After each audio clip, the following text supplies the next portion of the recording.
नमस्कार।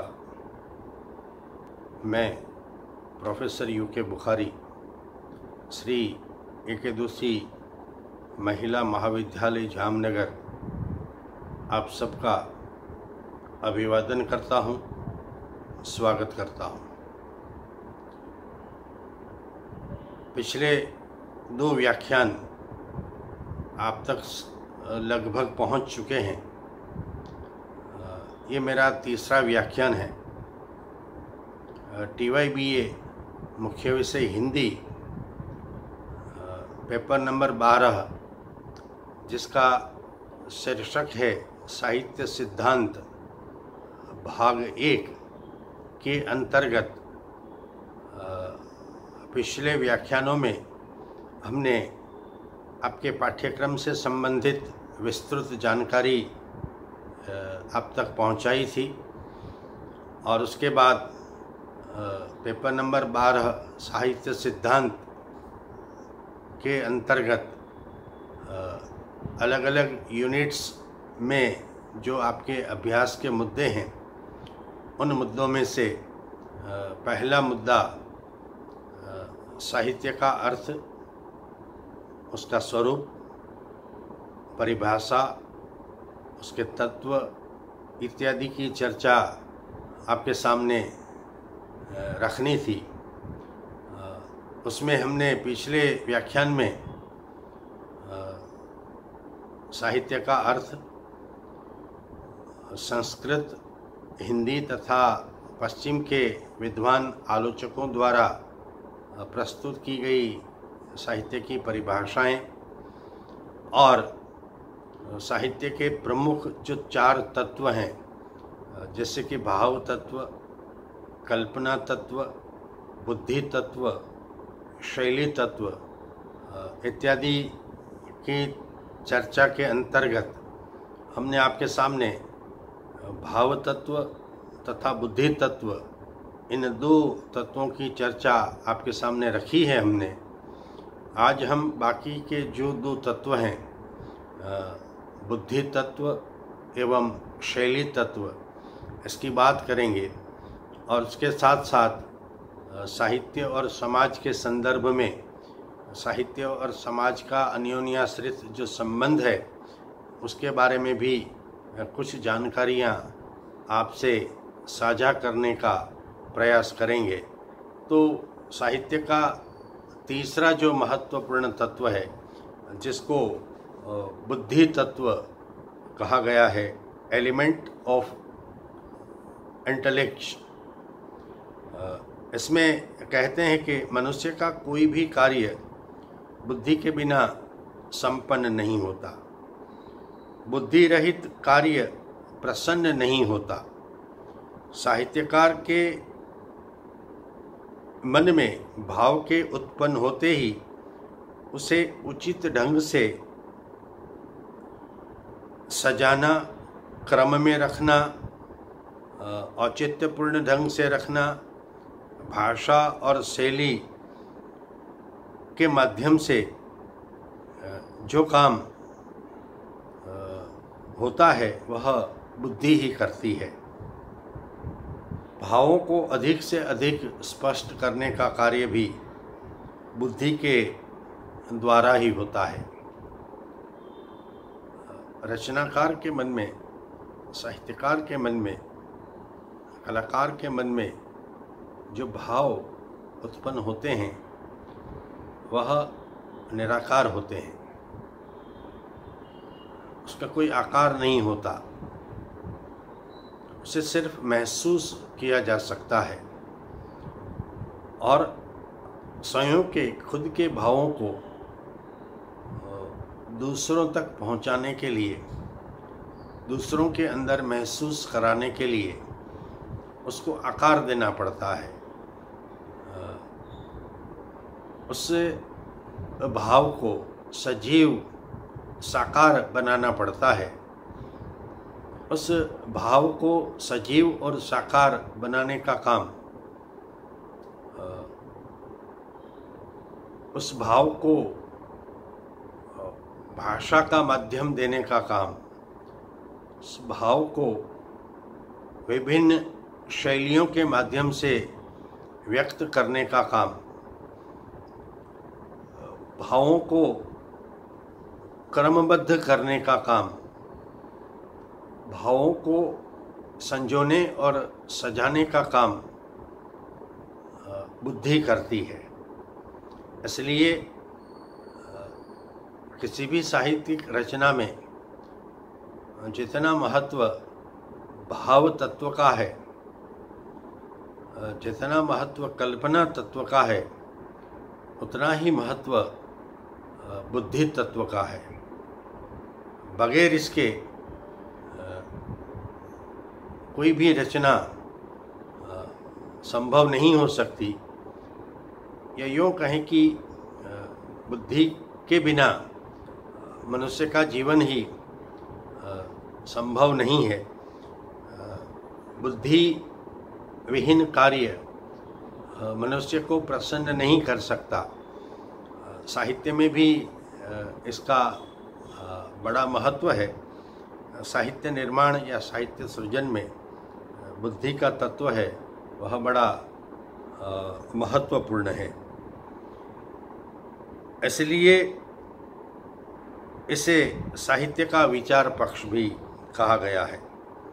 बुद्धि तत्व के अभाव में कोरा भाव, कोरी कल्पना पाठक को प्रभावित नहीं कर सकते। भावयुक्त, कल्पनायुक्त साहित्य रचना भी अगर बुद्धि रहित कृति बनती है तो पाठक उसमें बिल्कुल रुचि नहीं रखता। पाठक के मन में ऐसी रचना के लिए कोई रस या कोई जिज्ञासा पैदा नहीं होती। बुद्धि तत्व से साहित्य में सत्य असत्य, गुण अवगुण, प्रेम धिक्कार, पाप पुण्य जैसे भावों का, वृत्तियों का दर्शन होता है। इस तथ्य के असंयमित तत्व से रचना केवल तर्क वितर्क का वाकजाल बन जाती है। देखिए, बुद्धि का अतिरेक भी भावों को नष्ट कर देता है, और जब बुद्धि तत्व का अतिरेक हो जाता है तो रचना नीरस बन जाती है, शुष्क बन जाती है, और इसलिए सुज्ञ पाठक उस रचना को पढ़ने में रुचि नहीं रखता, क्योंकि उसमें उसे रस पैदा नहीं होता। जो रचना रसहीन होती है, भावहीन होती है, या जिन रचनाओं पर भाव से ज़्यादा बौद्धिकता का प्राधान्य हो जाता है, वैसी रचनाएं पाठक लोग पसंद करते नहीं हैं। जो समालोचक साहित्य में हित की भावना को, जन कल्याण की बात को प्रधानता देते हैं, वे और जो लोग साहित्य को जीवन की समालोचना मानते हैं, उनके मतानुसार साहित्य में बुद्धि तत्व ही प्रधान होता है। वैसे ही साहित्य में बुद्धि तत्व की आवश्यकता और अनिवार्यता का सभी स्वीकार करते हैं, किंतु भाव पर भी बुद्धि का अनुशासन बना रहे, इस संबंध में विद्वानों में अनेक मतभेद हैं।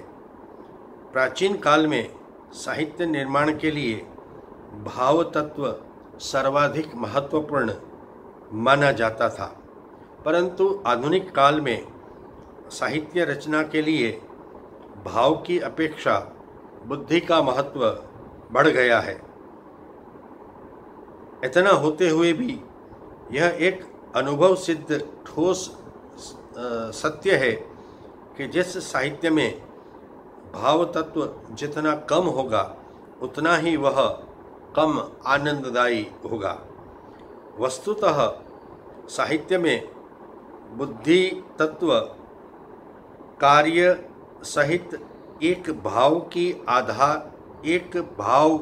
आधारभूत के रूप में उस भाव को अधिक स्पष्ट बनाने के लिए, भाव की क्रमिक अभिव्यक्ति के लिए, साहित्यकार की अनुभूति के स्वरूप निर्माण के लिए, और साहित्यकार यदि साहित्य में चमत्कार लाना चाहता है तो उसके लिए भी बुद्धि तत्व उपयोगी हो सकता है।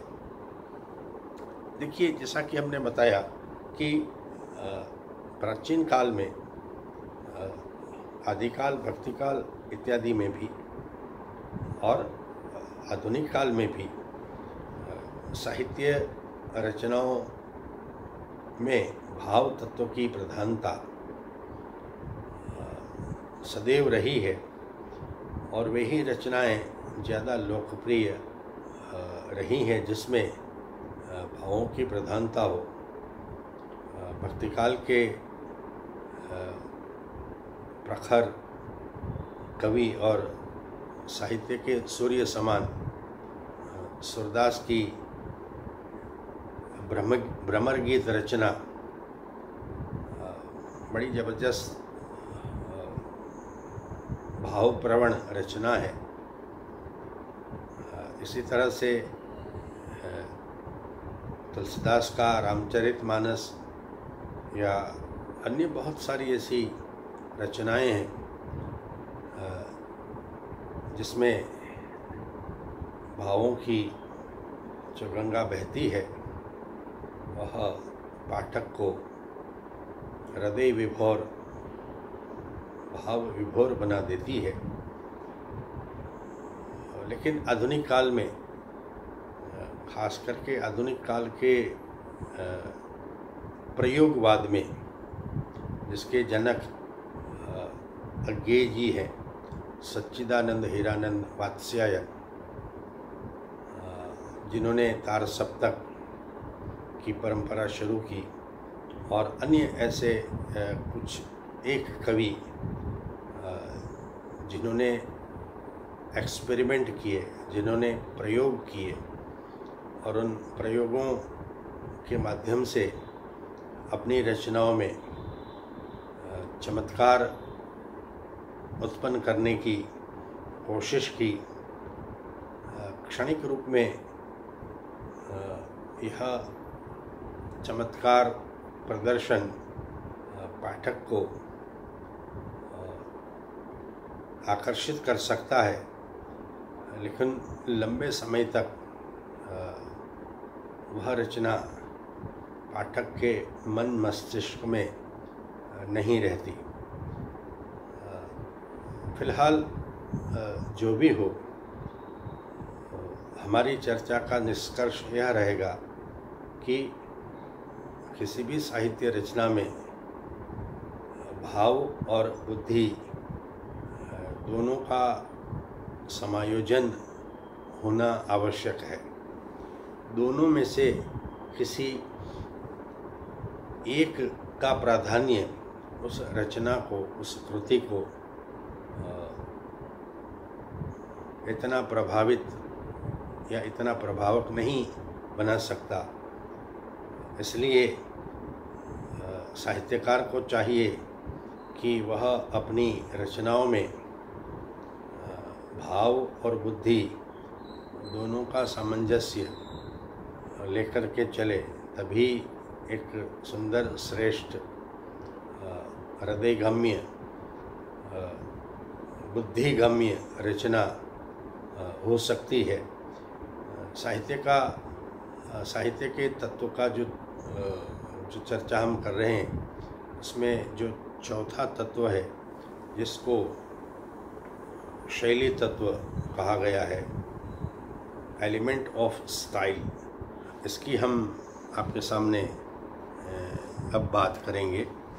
तो भाव, कल्पना और बुद्धि तो मनुष्य के मानसिक जगत के सूक्ष्म तत्व हैं। इनके द्वारा काव्य या साहित्य के अमूर्त स्वरूप का निर्माण होता है। इस अमूर्त स्वरूप को मूर्तिमान रूप देने का कार्य जो तत्व करता है उसे शैली तत्व कहते हैं। अतः शैली साहित्य का स्थूल शरीर है। इसके बिना साहित्य रचना संभव नहीं है। इस दृष्टि से जैसे शरीर रहित आत्मा की कल्पना संभव नहीं है, उसी तरह शैली के बगैर किसी भी साहित्यिक रचना का होना नामुमकिन सा है। शैली के बारे में बहुत कुछ कहा गया है, जिसमें ए स्टाइल इज़ अ मैन बड़ी प्रचलित कहावत या उक्ति है। प्रत्येक व्यक्ति की स्वयं को अभिव्यक्त करने की, प्रस्तुत करने की, पेश करने की एक विशिष्ट शैली होती है, विशिष्ट स्टाइल होता है। और उसी स्टाइल से, उसी शैली से व्यक्ति की पहचान होती है। हम साधारण लोगों में भी अपने आप को व्यक्त करने का जो ढंग है, जो शैली है, वह हमें एक विशिष्ट पहचान दिलाता है। तब साहित्यकार तो हमसे विशिष्ट हुए, असाधारण प्रतिभा के मालिक हैं। उनकी रचनाओं में शैली का बड़ा महत्व रहा है। शैली के अंतर्गत साहित्यकार पहचाना जाता है। उसी के माध्यम से साहित्यकार के व्यक्तित्व की पहचान बनती है। जैसे आप किसी भी साहित्यकार की साहित्यिक रचनाओं का अभ्यास और अध्ययन करते हैं तो उसमें उस साहित्यकार की अपनी निजी शैली झलकती है। आप प्रेमचंद के उपन्यास पढ़िए, प्रेमचंद की कहानियाँ पढ़िए, तो उसमें प्रेमचंद जी का जो समाजवादी अभिगम है वह आपको स्पष्ट झलकता हुआ नज़र आएगा। जयशंकर प्रसाद की रचनाएं आप पढ़ेंगे, चाहे कविता हो, कामायनी उनका महाकाव्य है, या उनके नाटक हो अथवा उनकी कहानियाँ हों, तो उसमें उनकी जो शैली है उसके अंतर्गत वह प्रसाद जी संस्कृतनिष्ठ भाषा और शैली का उपयोग करते हैं। तो उनकी इस शैली के कारण वे भारतीय संस्कृति के उद्घोषक और प्रचारक के रूप में जाने और माने जाते हैं। बहुत सारे ऐसे साहित्यकार हैं, कवि हैं, जो अपने कथन या अपनी बात कहने की शैली या ढंग से पहचाने जाते हैं और उसी के द्वारा उन साहित्यकार या कलाकार के व्यक्तित्व की, उनके विचारधारा की पहचान होती है। तो किसी भी रचना में शैली का महत्व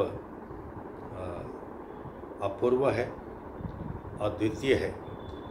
जैसे बिना आत्मा के शरीर और बिना शरीर के आत्मा मुमकिन नहीं है, उसी तरह किसी भी श्रेष्ठ रचना में शैली का निर्वाह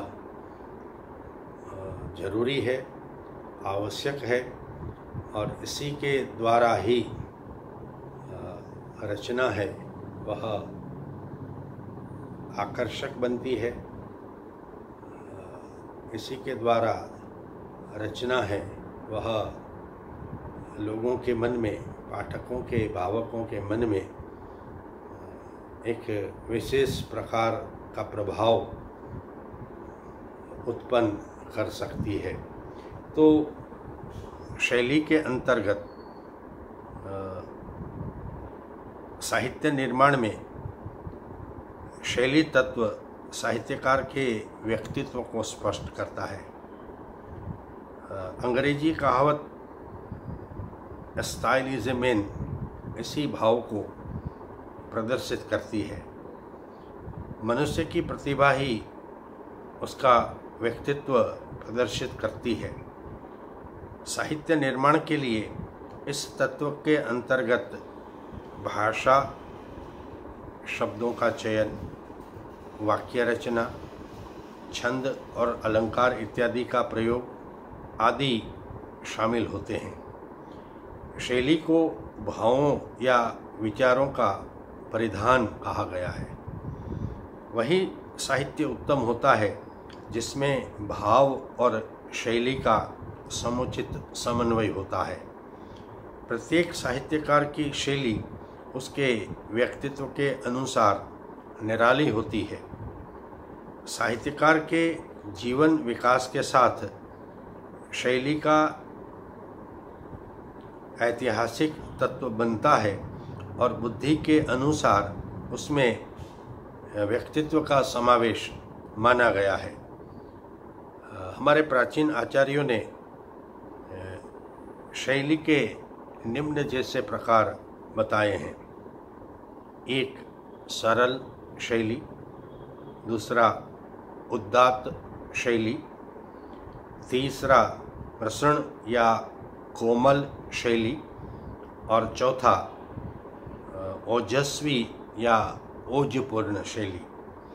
इसी तरह साहित्य निर्माण के लिए शैली तत्व का जो महत्व है वह अपूर्व है और साहित्य रचना में इसका विशिष्ट स्थान और विशिष्ट महत्व है।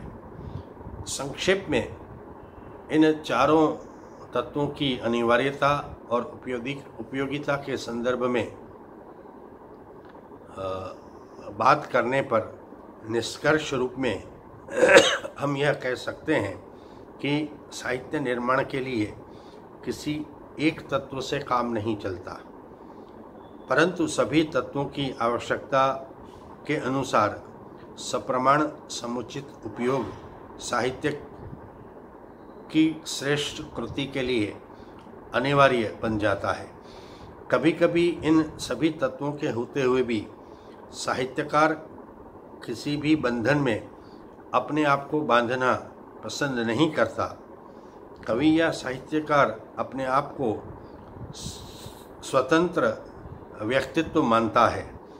पाठक के हृदय को प्रभावित करना ही उसके साहित्य सृजन का एकमात्र उद्देश्य होता है।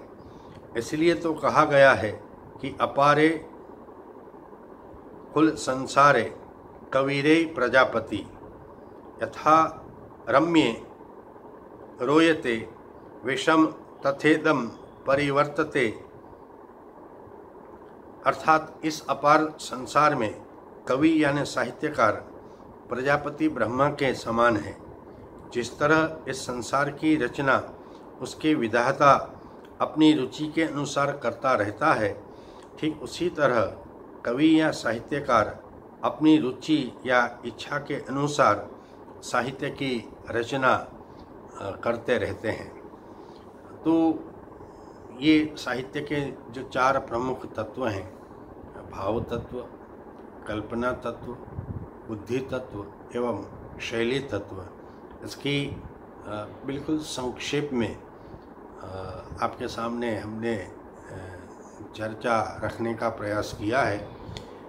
बहुत सारी बातें कहने का मन होते हुए भी विस्तार भय के कारण इसे रोकना पड़ा है, क्योंकि एक निश्चित समय मर्यादा में ही हमें अपनी बात इस वीडियो के माध्यम से आप तक पहुंचानी है। इसलिए कई सारी मर्यादाएं हैं। क्लासरूम में जिस तरह से हम पढ़ाते हैं, जहां आप सब छात्राएं सम्मुख होती हैं और वहाँ जिस तरह से पढ़ाई का क्रम चलता है, वैसा इस वीडियो के माध्यम से होना संभव नहीं है। फिर भी मुझे उम्मीद है, मुझे आशा है कि आप लोग सब TYBA हिंदी के विद्यार्थी समय समय पर अपलोड किए जाने वाले मेरे इस वीडियो को ध्यान से गौर से सुनेंगे। एक बार, दो बार, तीन बार, जितनी बार चाहें आप इसको ध्यान से सुनिए। आपके पास उपलब्ध जो लिखित सामग्री है, कौटिल्य वगैरह, उसका भी अभ्यास कीजिए। तीसरा, आप इंटरनेट के माध्यम से आपके पाठ्यक्रम के जो मुद्दे हैं, उन मुद्दों से संबंधित जानकारियां भी प्राप्त कर सकते हैं। अगर आपके पास सुविधा है तो उसको प्रिंट आउट करके अपने पास भी रख सकते हैं। फ़िलहाल तो इन्हीं माध्यमों के द्वारा पठन पाठन का कार्य चलता रहेगा। हम ईश्वर से, भगवान से प्रार्थना करें कि जल्दी से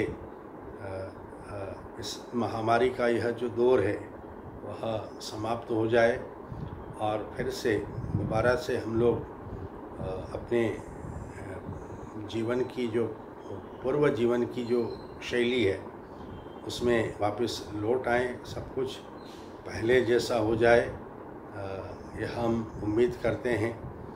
आप सब भी ईश्वर से प्रार्थना कीजिए कि जल्द से जल्द इस महामारी से हम सबको छुटकारा मिल जाए। अगली बार जो टॉपिक रहेगा उसमें पेपर नंबर 12 के अंतर्गत साहित्य और समाज, साहित्य और विज्ञान, साहित्य और शैली, जिसकी बात तो हम कर चुके हैं, फिर भी संक्षेप में इसकी हम चर्चा करेंगे। तब तक के लिए आपसे विदा लेता हूँ। बहुत बहुत धन्यवाद, आभार।